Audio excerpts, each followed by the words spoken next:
എനിക്ക് മനസ്സിന് ഒരു സമാധാനവും ഇല്ല. വല്ല സംശയം തോന്നിയാൽ അയാൾ എന്നെ കശാപ്പ് ചെയ്യും. സംശയം തോന്നാതിരിക്കാനല്ലടാ വേഷം മാറിയിരിക്കുന്നത്. വേഷം മാറിയപ്പോഴൊക്കെയാ തല്ലും കിട്ടിയിട്ടുള്ളത്. ആ പിന്നെന്താ കുഴപ്പം? തല്ല് കിട്ടി പരിചയമുണ്ടല്ലോ. എടാ ഇനി അഥവാ നീ മരിച്ചു പോയാലും നീ പേടിക്കണ്ട വിജയ. ഈ കേസ് ഞാൻ കണ്ടുപിടിച്ചോളാം. ദാസ അറം പറ്റും. അറം പറ്റില്ല വിജയ. എടാ 2 തുള്ളി രക്തം, 2 തുള്ളി, അത് AB പോസിറ്റീവ് ആണെങ്കിൽ നമ്മുടെ ഈ അന്വേഷണം പരിപൂർണ്ണ ജയം. അപ്പൊ ഞാനവിടെ വേലക്കാരനായി ചെന്നിട്ട് അയാളുടെ ഇവിടെ വിജയ് എത്ര പ്രാവശ്യം നിനക്ക് ഞാൻ പറഞ്ഞു തരണം? ഇതാ ഇത് കണ്ടോ, ഇത് സൂചി കണ്ടല്ലോ. ഇത് അയാളുടെ കയ്യിലോ കാലിലോ കുത്തി കയറ്റണം. എന്നിട്ട് ഇത് കണ്ടോ, ഇത് പുറമോട്ട് വലിക്കണം. അപ്പൊ ബ്ലഡ് കിട്ടും. അത്ര തന്നെ. അപ്പൊ ഈ കുപ്പിയിൽ എന്തോ പറഞ്ഞല്ലോ, ഒറ്റ കുത്തു വെച്ചാണ്ടല്ലോ. എടാ ഇത് ക്ലോറോഫോം. ഇത് പഞ്ഞിയിലെ 1-2 തുള്ളി ഇറ്റിച്ചിട്ട് വേണം ആ ഭീകരന്റെ മൂക്കിൽ വെച്ച് അമർത്താൻ. അപ്പൊ അയാൾ ബോധം കിടും. എന്നിട്ട് വേണം ബ്ലഡ് എടുക്കാൻ.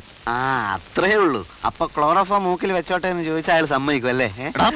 അയാൾ ഉറങ്ങുമ്പോ വേണം ഇത് മൂക്കിക്കൊണ്ട് വെക്കാൻ. അത് ശരി. അപ്പൊ ഞാനിവിടെ ആദ്യം വേലക്കാരനായി ചെന്നിട്ട് പിന്നെ മനസ്സിലായി. അതെ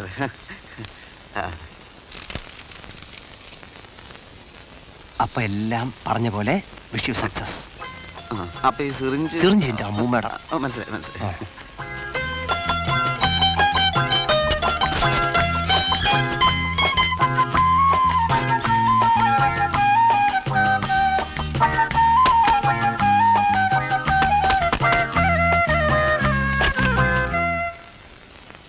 ആരാ? ഞാൻ എന്ത് വേണം? നന്നായി ജോലി ചെയ്യാൻ അറിയാവുന്ന എനിക്ക് സാർ ഒരു ജോലി തരണം. ഇവിടെ ജോലിയൊന്നുമില്ല. ചോറും കറിയും തെക്കൻ സ്റ്റൈൽ, വടക്കൻ സ്റ്റൈൽ, മധ്യകേരളം സ്റ്റൈൽ എല്ലാം നന്നായി ചെയ്യും സാർ. ഇവിടെ പാരം വേണ്ട. കൂലി തന്നില്ലെങ്കിലും പ്രശ്നമല്ല സാർ. ഓടാവുന്നു. ഭക്ഷണവും വേണ്ട സാർ.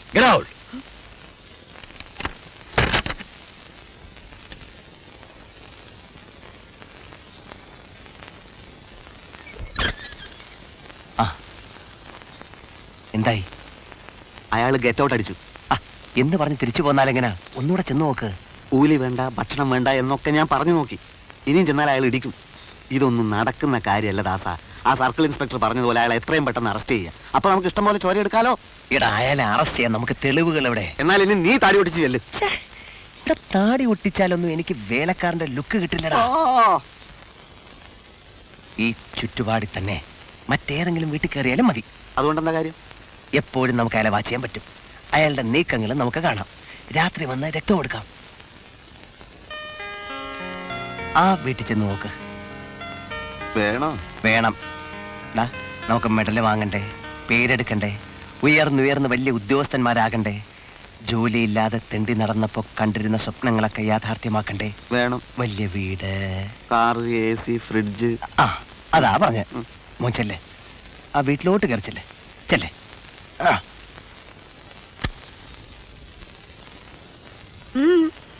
എന്ത് ജോലിയും ചെയ്യും. അതിന് ഞാനെന്ത് വേണം?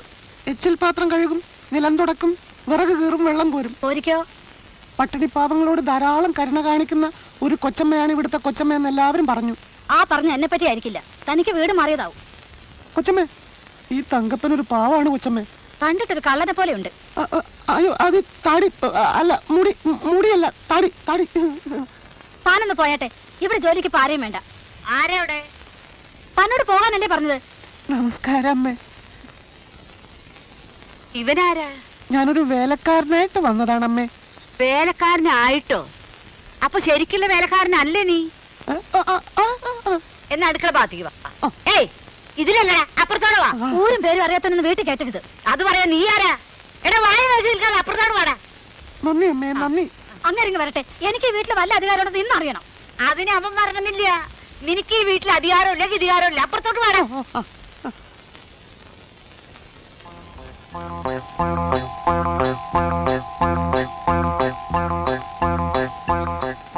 അയ്യോ,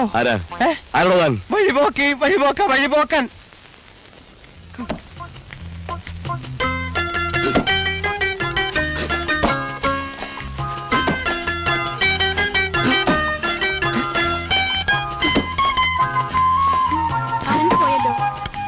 സമയം മാറിയത് ഓർത്തില്ല. അങ്കപ്പാ, ടാങ്ക് നിറക്കണം. ഞാനോ? പിന്നെ ഞാനോ? അങ്ങ് 2ാം നിലക്കും മേലെയുള്ള ടാങ്ക് ഞാൻ നിറക്കണമെന്നല്ലേ? സംസാരിച്ചെടുക്കാൻ നേരമില്ല. പൈപ്പിൽ ഒരു തുള്ളി വെള്ളമില്ല. വേഗം വേണം.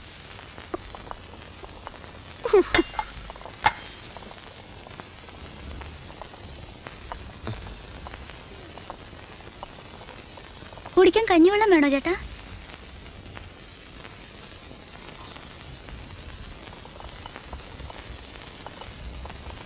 എടാ, കുത്തിരുന്ന് ശമ്പളം വാങ്ങാന്നാണോ നിന്റെ വിചാരം? എടാ തങ്കപ്പാ, അങ്ങോട്ട് കീറടാ. മനുഷ്യന് ശ്വാസം മുട്ടുന്നു, ഇത്തിരി വിശ്രമിക്കട്ടെ. നിനക്ക് വിശ്രമിക്കണമെങ്കിൽ വല്ല ഊട്ടിയിലും വല്ലയിടത്തും പോടാ. എല്ലും മുറുകെ പണിയെടുത്താ പല്ലും മുറുകെ തിന്ന. അതാണ് ഇവിടുത്തെ പ്രമാണം. നിന്റെ അല്ല തകിട് പൊടിയാലും വെറുതെ ഇരിക്കാൻ ഞാൻ സമ്മതിക്കില്ല. കീറടാ, എടാ കീറടാ. ആ,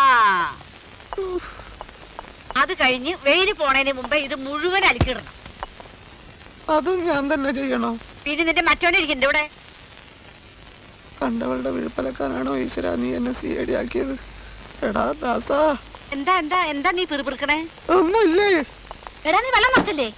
അവനിവിടെ വേറെ ജോലിയുണ്ട് എന്ന് പറഞ്ഞ അടുക്കള വെള്ളം ഞാൻ എന്ത് ചെയ്യും? തന്നെത്താൻ കോരിക്കൊള്ളണം. നീ കീറടാ. ഞാൻ നിയമിച്ച വേലക്കാരന്റെ പരിക്ക് ഇവിടെ വേറെ ഒരുത്തി വരണ്ട. ആര് നിയമിച്ചാലും എന്റെ ഭർത്താവ് വേണല്ലോ ഇവർക്കൊക്കെ ശമ്പളം കൊടുക്കാൻ. എന്റെ മകനായതിനു ശേഷം അല്ലേ നിന്റെ ഭർത്താവായത്? ഓ, എടാ തങ്കപ്പ നിന്നോടാ പറഞ്ഞത്. എടാ നോക്കി നിൽക്കാതെ കീറടാ. എനിക്കൊരു കുന്തവുമില്ല. കയ്യും കഴുകി വെട്ടി വീഴാനങ്ങ് വന്നേക്കട്ടെ.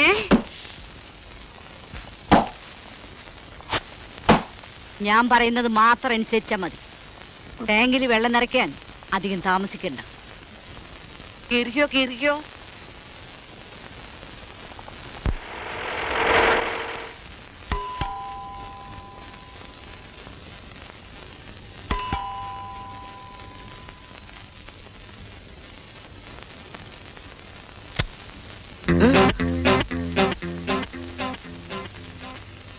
ആരാ സാറിവിടെ, സാറിവിടെ. ആരാടോ താൻ? ഞാൻ അവൻ ഇവിടുത്തെ പുതിയ വേലക്കാരനാ, തങ്കപ്പൻ. ആ പാടെ ഒരു പിശാചിനെ പോലെ ഉണ്ടല്ലോ. വാതിൽ തുറന്നപ്പോ ഞാനങ്ങ് വേരണ്ടു പോയി. ആഴ്ചക്ക് അശ്രീകരാണെങ്കിലും ഒരുവിധം പണിയൊക്കെ ചെയ്യും. നീ നിലം തുടക്കി തങ്കപ്പാ. ഒരുത്തനെ വിശ്വസിക്കാൻ വയ്യാത്ത കാലമാ. വല്ലതും കട്ടോണ്ട് പോയാലോ? എങ്കിലും അവന്റെ അധോഗതിയായിരിക്കും. നീ കക്കൂടാ.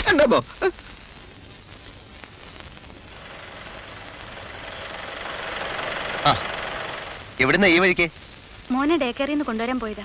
അന്ന് ശോഭയുടെ വീട്ടിൽ വരാൻ തോന്നിയത് എന്റെ ഭാഗ്യം. ദിവസങ്ങളോളം ഞങ്ങൾ അന്വേഷിച്ചുകൊണ്ടിരുന്ന ഭീകരനെ അന്ന് കണ്ടെത്താൻ സാധിച്ചു. പക്ഷെ ഞാൻ കൊണ്ടൊന്ന് കാപ്പി കുടിക്കാതെ പോയത്. അതിനെന്താ, കാപ്പിയേക്കാൾ വലുതല്ലേ കേസ് അന്വേഷണം? തിരക്കില്ലെങ്കിൽ ഇന്ന് അവിടം വരെ ഒന്ന് വരണം. അമ്മ 1-2 തവണ അന്വേഷിച്ചു. തിരക്കാണ് എങ്കിലും വരാം. പിന്നെ ചിലപ്പോ സമയം കിട്ടിയെന്ന് വരില്ല. ഇരിക്കേട്ടോ, ഓടിക്കളയരുത്. ഇപ്പൊ വരാം.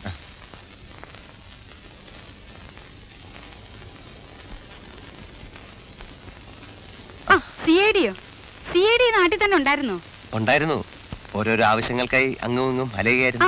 അലേണ്ടി വരും. കേതുവല്ലേ? അല്ല, രാമദാസൻ. അതല്ല എന്റെ CID. ഇപ്പൊ കേതുർദേശല്ലേന്ന്. അതറിയില്ല. കഷ്ടം. പിന്നെ എങ്ങനെയാ ഫലം അറിയാ? ഫലത്തില് ദോഷങ്ങളുണ്ടെങ്കിൽ നമ്മൾ പ്രതിവിധി ചെയ്യണ്ടേ? ആയില്യക്കാരനിപ്പോ കേതുവായിരിക്കും. മോശം കാല, അലച്ചില് കൂടും. ജാതകം ഒന്നും നോക്കിക്കാറില്ല അല്ലേ? ഇല്ല. ഞാനൊരു 100 വട്ടം എന്റെ മോന്റെ ജാതകം നോക്കിച്ചിട്ടുണ്ടാവും. ഒരു കണിയാനും പറഞ്ഞില്ല 32ാമത്തെ വയസ്സ് ഇങ്ങനെ ഒരു ചതി നടക്കുന്നു. പക്ഷെ ഇത് ചിലപ്പോ പറയാൻ പറ്റില്ലായിരിക്കും ഇല്ലേ? വെറുതെ അങ്ങ് മരിച്ചതല്ലോ, എന്റെ മോനെ കൊന്നതല്ലേ. അമ്മ എന്തൊക്കെയാ ഈ പറയുന്നത്? മോനോടൊരു കാര്യം പറയണമെന്ന് അന്നേ ഞാൻ വിചാരിച്ചതാ. എന്ത് കാര്യം? മോൻ വിചാരിച്ചാൽ നടക്കും. CID ആണല്ലോ. സൂര്യ വെളിച്ചം പോലെ കത്തിക്കൊണ്ടിരുന്ന നിലവിളക്ക പെട്ടെന്ന് അങ്ങ് അണഞ്ഞുപോയി. ഇപ്പതാ നാഥനില്ലാത്ത കുടുംബവും ആയി. ഞാൻ എന്ത് ചെയ്യണമെന്ന് അമ്മ പറഞ്ഞില്ല. എന്റെ മോനെ കൊന്നതാരാണെന്ന് ഒന്ന് കണ്ടുപിടിച്ചു തരണം. വേറൊന്നിനുമല്ല, എന്തിനാ ഈ മഹാഭാവം ചെയ്തതെന്ന് ചോദിക്കാം. അല്ലാതെ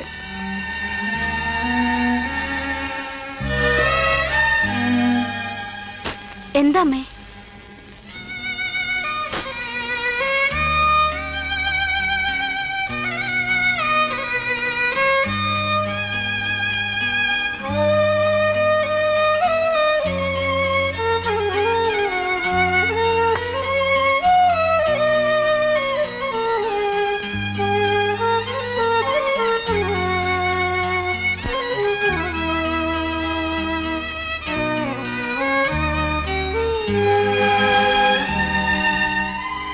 ഞാൻ വെറുമൊരു അപരിചിതനാണ്.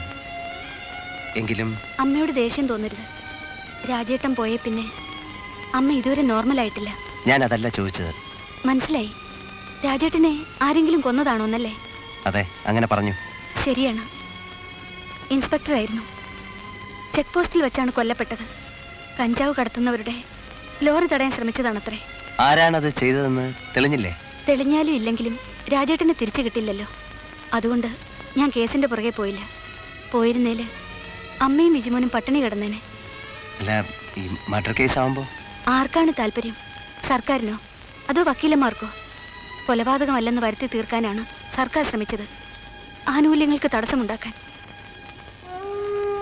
വിധവയുടെ അവകാശമെന്ന നിലയിൽ എനിക്കൊരു ജോലി തരപ്പെടുത്തി തരാൻ ആരൊക്കെയോ ശ്രമിച്ചു. പക്ഷേ രാജേട്ടന് 2 വർഷത്തെ സർവീസ് തികയാൻ 2 ദിവസത്തെ കുറവുണ്ടെന്ന് പറഞ്ഞ് സർക്കാർ അത് നിഷേധിച്ചു.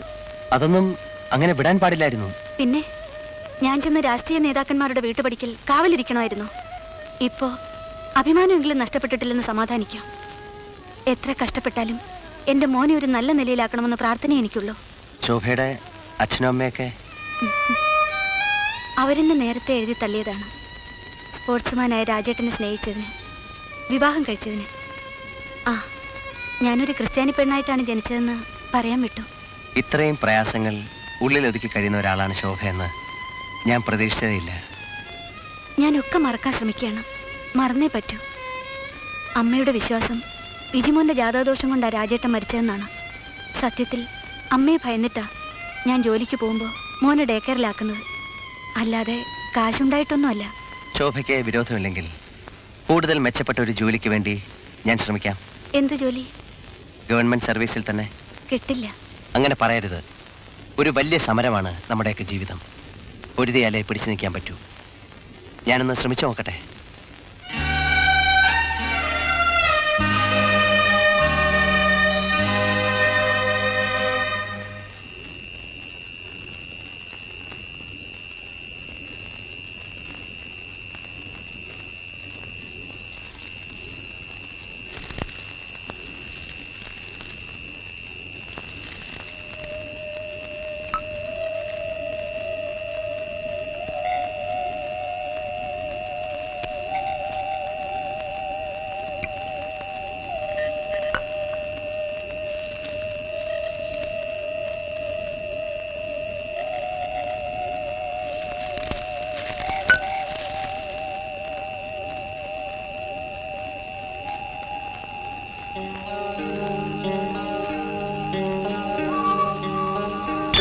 ആരാത്?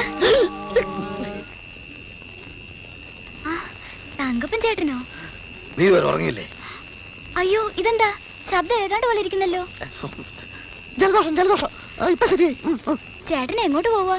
അറിഞ്ഞിട്ടെന്തിനാ വേറെ ഇത്രയായിട്ട് ഉറങ്ങാത്തത്? വീട്ടുകാര്യങ്ങൾ ഓർത്തോണ്ട് കിടന്നാ ഉറക്കം വരില്ലേ ചേട്ടാ? അപ്പൊ വീട്ടുകാർ ഓർക്കണ്ട, കിടന്നോ. ഞാൻ വീട് വാങ്ങാൻ പോവാ.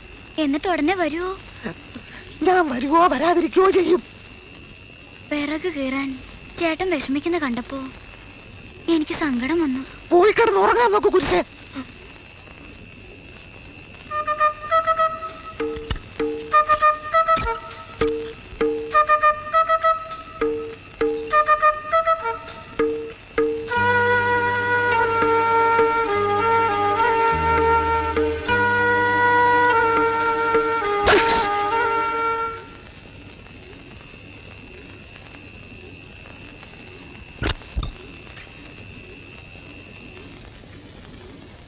നിന്നെ ഇതിനൊന്നും കൊള്ളുകയില്ലെന്ന് നീ വീണ്ടും വീണ്ടും തെളിയിച്ചിരിക്കുകയാണ് എന്റെ വിജയ. ഇടാ, നിനക്ക് കുറച്ചെങ്കിലും ബോധം ഉണ്ടായിരുന്നെങ്കിൽ നീ ക്ലോറോഫോം മൂക്കി കയറ്റൂ. അതോടെ ഇവന്റെ കാറ്റ് പോയിരുന്നെങ്കിൽ എത്ര നന്നായിരുന്നു എന്റെ ഈശ്വര. ബോധം തെളിയുന്നതിന് മുമ്പ് സൂര്യൻ ഉദിച്ചിരുന്നെങ്കിൽ ആ തടിയൻ എന്റെ കാറ്റ് കളഞ്ഞേനെ. എങ്കിലയാളെ ഈ കേസിൽ നിന്ന് ഞാൻ ഒഴിവാക്കിയേനെ. ദാസ, ഒരു കൈപ്പിഴ പറ്റി. ഞാൻ നിലം തുടച്ചും വിറക് കീറിയും വെള്ളം കോരി കഷ്ടപ്പെടുന്നത് എന്തിനു വേണ്ടിയാ? നമ്മുടെ കേസിന്റെ വിജയത്തിന് വേണ്ടിയല്ലേ? നീ കുറച്ചുകൂടെ ക്ലോറോഫോം എങ്ങനെയെങ്കിലും സംഘടിപ്പിച്ചതാ. എന്തായാലും ഇന്നവന്റെ ചോര ഞാൻ എടുക്കും. ഒരു കാര്യത്തിൽ എനിക്ക് സന്തോഷമുണ്ട്. എന്താ? പ്രഭാകരൻ തമ്പിയുമായി നമുക്ക് മുൻ പരിചയമുള്ളത് കൊണ്ട് എനിക്കും അവിടെ വരാം. അവിടെ നിന്നുകൊണ്ട് തടിയന്റെ എല്ലാ നീക്കങ്ങളും നമുക്ക് വാച്ച് ചെയ്യാം. ഇനി അങ്ങോട്ട് CID കളുടെ താവളം ആ വീടായിരിക്കും.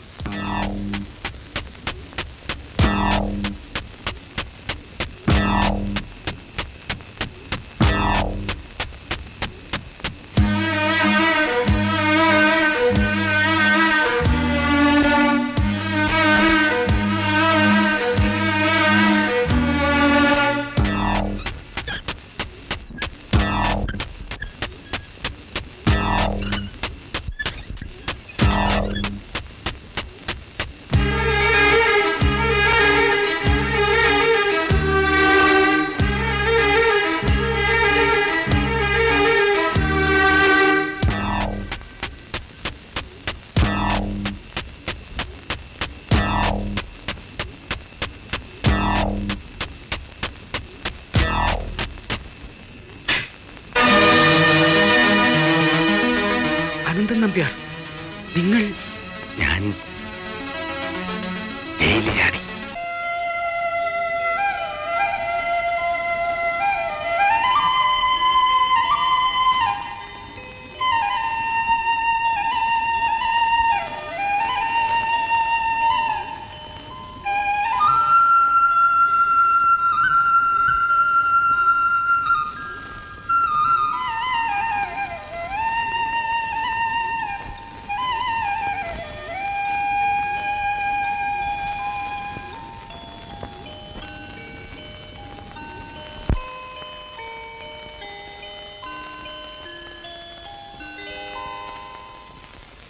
$15 ലക്ഷത്തിന്റെ മയക്കുമരുന്ന് പിടിച്ചു. കവറത്തി ഐലൻഡിനെ ലക്ഷ്യമാക്കി നീങ്ങിക്കൊണ്ടിരുന്ന ഒരു ബോട്ടിൽ നിന്ന് കസ്റ്റംസ് ഓഫീസർ രാജശേഖരന്റെ നേതൃത്വത്തിലുള്ള സംഘം 15 ലക്ഷം രൂപയോളം വില വരുന്ന ഹെറോയിൻ തുടങ്ങിയ മയക്കുമരുന്നുകൾ പിടികൂടി. കള്ളക്കടത്ത് സംഘത്തിലെ 3 പേരെ അറസ്റ്റ് ചെയ്തു. 2 പേർ കടലിൽ ചാടി രക്ഷപ്പെട്ടു. കഷ്ടം, ഈ കസ്റ്റംസുകാരെ കൊണ്ട് തോറ്റു. കള്ളക്കടത്തുകാർക്ക് ജീവിക്കാൻ വയ്യാന്നുള്ള ഒരു സ്റ്റേജായി.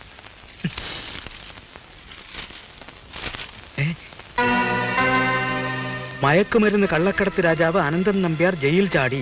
മദിരാശി ആസ്ഥാനമാക്കി കള്ളക്കടത്തും കൊലപാതകങ്ങളും നടത്തി കുപ്രസിദ്ധി ആർജിച്ച അനന്തൻ നമ്പ്യാർ ഇന്നലെ വെളുപ്പിന് സെൻട്രൽ ജയിൽ ചാടി കടന്നു കളഞ്ഞു. തമിഴ്നാട്ടിലും അയൽ സംസ്ഥാനങ്ങളിലും അനന്തൻ നമ്പ്യാരെ വീഴ്ത്താനുള്ള വല വീശിക്കഴിഞ്ഞുവെന്ന് പോലീസ് കേന്ദ്രങ്ങൾ വെളിപ്പെടുത്തിയിരിക്കുന്നു.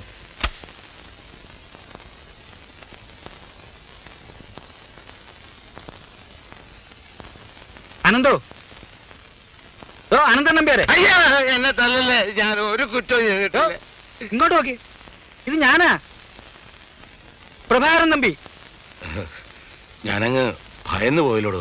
ഇങ്ങനെ ഭയന്ന് അതാ അകത്തായത്. ഡോ, കള്ളക്കടത്തും കൊലപാതകമൊക്കെ ചെയ്യുന്നവനെ ഇങ്ങനെ പേടിത്തൊണ്ടനാവരുത്. താനിക്കത് പറയാം. ഞാൻ അനുഭവിച്ചതിന്റെ 100-1 താൻ അനുഭവിച്ചിരുന്നെങ്കിൽ ഇതിനു മുമ്പേ ഹാർട്ട് അറ്റാക്ക് വന്ന് എത്തേനെ. 2 മലയാളി സേടികളാ മദ്രാസി കള്ളക്കടത്ത് രാജാവായിരുന്ന എന്റെ ജീവിതം കുട്ടിച്ചോറാക്കിയത്. അവന്മാരെ തട്ടാൻ ഞാൻ പഠിച്ച പണി 18 നോക്കി. പക്ഷെ ആ ഭയങ്കരന്മാരുടെ അടുത്ത് എന്റെ അടവൊന്നും ഫലിച്ചില്ല. ആ പിന്നെ എന്തൊക്കെയുണ്ട് പ്രഭാര വിശേഷങ്ങള്? തന്റെ മുഖത്തെന്താ ഒരു തെളിച്ചമില്ലാത്ത? കള്ളക്കടത്തും കൊലപാതകമൊക്കെ എങ്ങനെയുണ്ട്? ആ, അങ്ങനെ നടന്നു പോകുന്നു. എന്നാലും ഞാൻ ജയിലില്ല എന്നറിഞ്ഞിട്ട് തനിക്കൊന്നും കാണാൻ തോന്നിയില്ലല്ലോ. അതിന് ആ സമയത്തെല്ലാം ഞാൻ ഇടുക്കിയിലായിരുന്നു. അവിടെ കഞ്ചാവ് തോട്ടത്തിന്റെ പണി നടന്നുകൊണ്ടിരിക്കുമ്പോഴാ താൻ അകത്തായ വിവരം ഞാൻ അറിയുന്നത്. പിന്നെ സംഗതി കുഴപ്പത്തിലേക്ക് നീങ്ങിക്കൊണ്ടിരിക്കുക. എന്റെ ലേറ്റസ്റ്റ് ഫോട്ടോ സഹിതം വാർത്ത പത്രത്തിൽ വന്നിട്ടുണ്ട്. നോക്ക്. Oh my God.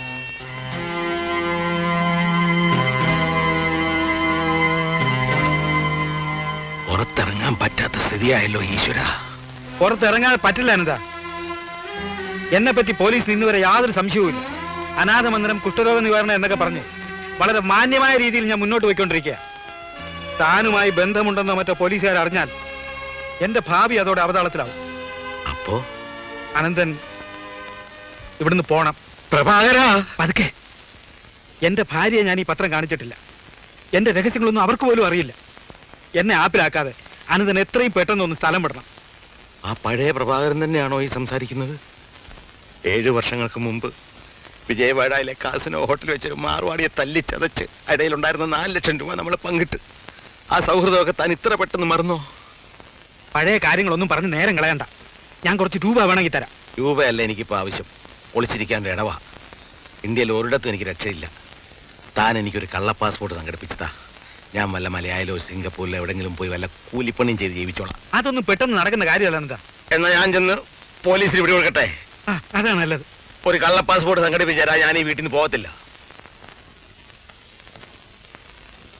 ഈ വീട്ടിൽ എന്തായാലും തന്നെ നിർത്താനൊക്കത്തില്ല. താൻ ഒരു കാര്യം ചെയ്യും, എന്റെ കൊപ്രാക്കളത്തിൽ പോയി നിൽക്കും. പക്ഷേ താൻ അടിമുടി ഒന്ന് മാറണം. എന്ന് വെച്ചാ വേഷം മാറണം. തലയിൽ ഒരു വിഗ് വെക്കണം, ഒരു താടി വേണം, പിന്നെ പാറപ്പുറത്ത് ചിരട്ടയിട്ട് വരയ്ക്കുമ്പോലുള്ള തന്റെ ഒരു ശബ്ദം ഉണ്ടല്ലോ, അതൊന്ന് മാറ്റണം. ചേട്ടൻ വന്നേ പിന്നെ എനിക്ക് സുഖം. അല്ലെങ്കിൽ ഈ പണി മുഴുവൻ ഞാനാ ചെയ്തോണ്ടിരുന്നത്. ചേട്ടന് പഴഞ്ചോറ് കിട്ടിയോ? നീ വിചാരിക്കുന്നത് പോലെയുള്ള ആ പോപ്പി ഒന്നുമല്ല ഞാൻ. അയ്യോ, ചേട്ടൻ ദേഷ്യപ്പെടാൻ മാത്രം ഞാൻ ഒന്നും പറഞ്ഞില്ലല്ലോ. മുൻകോപക്കാരെ എനിക്കിഷ്ടമാ. അവരുടെ ഉള്ളിൽ സ്നേഹം കാണും.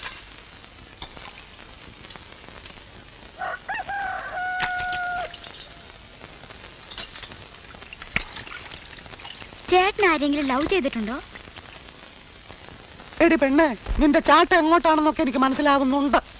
ആ വെള്ളം അങ്ങ് വാങ്ങി വെച്ചേക്ക്. മാസം 1000-ലേറെ ശമ്പളം വാങ്ങുന്നവനാ ഞാൻ. 1000 രൂപയോ? നോണ പറയാതെ എന്റെ ചേട്ടാ. മാസത്തിൽ 40 രൂപയാ ചേട്ടന്റെ ശമ്പളം എന്ന് വലിയ തള്ള പറഞ്ഞു. കള്ളൻ. ആഹാ, എന്തുവാ ഇവിടെ രണ്ടാളും കൂടി? എനിക്ക് ചീത്തപ്പേരുണ്ടാക്കി വെക്കുവോ? തങ്കപ്പാ, ഞാൻ സൈക്കിൾ എടുത്തോണ്ട് നമ്മുടെ കൊപ്രാക്കളം വരെ ഒന്ന് പോണം. ഒരാളെ അവിടെ കൊണ്ടാക്കണം. ഓ,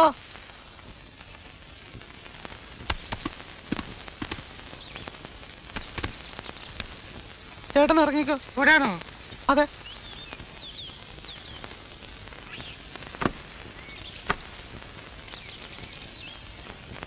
ഇയാളെ ഞാൻ മുമ്പ് എവിടെയോ കണ്ടിട്ടുണ്ടല്ലോ. അവനെ എനിക്ക് മുൻ പരിചയമുണ്ടല്ലോ. ഇല്ല. ഏയ് ഇല്ല.